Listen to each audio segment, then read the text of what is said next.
চট্টগ্রামের সীতাকুণ্ডের ভাটিয়ারীতে ফেরদৌস শিপিং ইয়ার্ডে গ্যাস বিষক্রিয়ায় ৯ জনের মৃত্যুর ঘটনায় ১১ সদস্যের তদন্ত কমিটি গঠন করেছে শিল্প মন্ত্রণালয়। অতিরিক্ত সচিবকে প্রধান করে কমিটি করা হয়েছে। একই সঙ্গে জেলা প্রশাসন ৯ সদস্যের আরেকটি তদন্ত কমিটি গঠন করা হয়েছে। সেখানে আছেন চট্টগ্রাম প্রতিনিধি মনিরুল ইসলাম পারভেজ, সরাসরি যুক্ত হচ্ছে তার সঙ্গে। পারভেজ, আমাদেরকে বিস্তারিত জানাবেন। প্রথমে মেহেদী জানিয়ে রাখি, এখন আমি যেখানটিতে রয়েছি ঠিক আমার পেছনে সেই জাহাজটি রয়েছে যেখানে গতকাল দুর্ঘটনাটি ঘটেছে। তবে আমরা এখন ঠিক যেখানে রয়েছি এখানে একটি ব্যারিয়ার দেওয়া হয়েছে প্রশাসনের পক্ষ থেকে, এবং সেনাবাহিনী গতকাল এসেছিলেন। ওনারা এসে এখানে ওনারা পরীক্ষা করেছেন, একই রকম পরীক্ষার রেজাল্ট পেয়েছে যে এই বিষাক্ত সালফাইড যে গ্যাসটি সেটি উপস্থিতি ওনারা পেয়েছেন 10.8 এর উপরে, অর্থাৎ এটি খুব ক্ষতিকারক।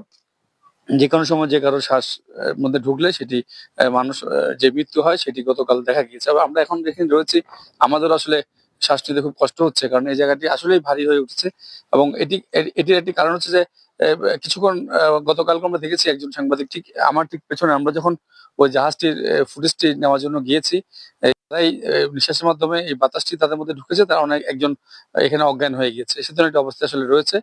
তো যেহেতু সেনাবাহিনী থেকে গতকাল ওনারা এসে এটি পরীক্ষা করেছে, এবং এখানকার যারা কলকারখানা অধিদপ্তর রয়েছে তাদের থেকে পরীক্ষা করা হয়েছে, সবার পরীক্ষাতে একই রকম বিষাক্ত গ্যাসের নমুনা পাওয়ার কারণেই আজকে ঠিক এই জায়গাটিতে এসে আমাদেরকে অধিকার ঢুকতে দেওয়া হচ্ছে না। তো বলা হয়েছে যে এটির গ্যাসটি নিঃসরণ করা হবে। এটি অবশ্য যারা এটি আনে এটি একটি গ্রিন শিপইয়ার্ড, আসলে এখানে এই ধরনের ঘটনা ঘটার কথা না। অতিরিক্ত যে নিরাপত্তা সেটি কিন্তু এখানে নেওয়া হয়, অর্থাৎ এই জাহাজগুলো কাটার আগে কিভাবে এগুলোকে পরিবেশ বান্ধব করা হবে, কিভাবে এই যে যেগুলো যেই বিষাক্ত গ্যাসগুলো এখানে রয়েছে সেগুলো কিভাবে কোন জায়গায় এগুলোকে ফেলে আসা হবে, সবকিছু কিন্তু নির্দেশনা মেনেই করা হয়েছিল। অর্থাৎ বিশ্ব সংস্থার যে নিয়মগুলো রয়েছে জাহাজ কাটার সময় এর আগে যে নিয়মগুলো মানতে হয় সেই নিয়মগুলো মেনেই এখানে কাজগুলো হচ্ছিল।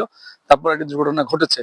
তবে সাধারণত আমরা দেখেছি বিএসবি থেকে আগে সাধারণত এই ধরনের কোনো ঘটনা ঘটলে বা কোনো শ্রমিক মারা গেলে তাদেরকে ৫ লক্ষ টাকা দেওয়া হতো। যেহেতু বর্তমান সরকারের খুব অল্প সময়ের মধ্যে এ ধরনের একটি ঘটনা ঘটলো, গতকাল আমরা দেখেছি আমি শ্রমিক কিন্তু ১০ লাখ টাকা করে সবাইকে ঘোষণা করেছেন। তো সব মিলে আসলে এখনকার যে পরিবেশ রয়েছে এটি কিন্তু আহ, এটি এই গাছগুলো নিঃসরণ করার পরেই আসলে পরবর্তী পদক্ষেপ নেবে যে জাহাজটি আসলে কি করবে বা কখন এটি কাটার উদ্যোগ নেবে।